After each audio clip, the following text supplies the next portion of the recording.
수사 과정에서 다시는 이러한 비극이 반복되지 않기를 바랍니다. 고 이선균 배우의 죽음을 마주하는 문화예술인들의 요구. 지난 12월 27일 한 명의 배우가 너무나 안타깝게 스스로 생을 마감했다. 지난 10월 19일 한 일간지에 배우 L씨의 마약과 관련한 정보를 토대로 내사 중이다라는 인천시경 관계자의 말을 인용한 최초 보도 이후 10월 23일 그가 정식 입건된 때로부터 2개월여의 기간 동안 그는 아무런 보호장치 없이 언론과 미디어에 노출되었다.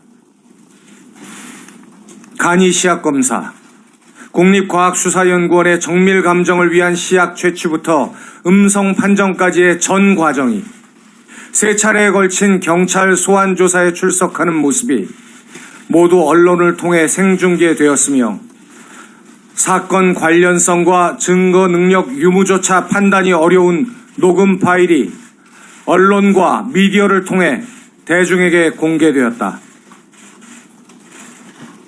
결국 그는 19시간의 수사가 진행된 세 번째 소환 조사에서 거짓말 탐지기로 진술의 진위를 가려달라는 요청을 남기고 스스로의 삶에 마침표를 찍는 참혹한 선택을 하게 되었다. 이에 지난 2개월여 동안 그에게 가해진 가혹한 인격살인에 대해 우리의 입장을 밝히는 것이 유명을 달리한 동료에 대한 최소한의 도리라 생각하여 아래와 같은 입장을 밝힌다. 1. 수사당국에 요구합니다. 고인의 수사에 관한 내부 정보가 최초 누출된 시점부터 극단적인 선택에 이르기까지 2개월여에 걸친 기간 동안 경찰의 수사 보안에 과연 한치의 문제도 없었는지 관계자들의 철저한 진상규명을 촉구합니다.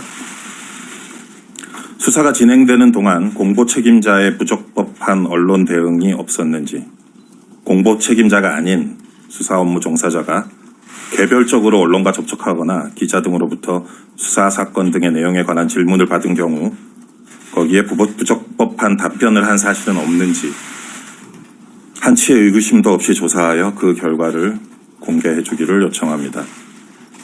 특히 국립과학수사연구원의 정밀 감정 결과 음성 판정이 나왔던 지난 11월 24일 KBS 단독 보도에는 다수의 수사 내용이 이미 포함되어 있는데 어떤 경위와 목적으로 제공된 것인지 면밀히 밝혀져야 할 것이며 세 번째 소환 조사에서 고인이 19시간의 밤샘 수사에도 불구하고 일관되게 혐의를 부인한 후인 12월 26일의 보도 내용 역시 그러합니다.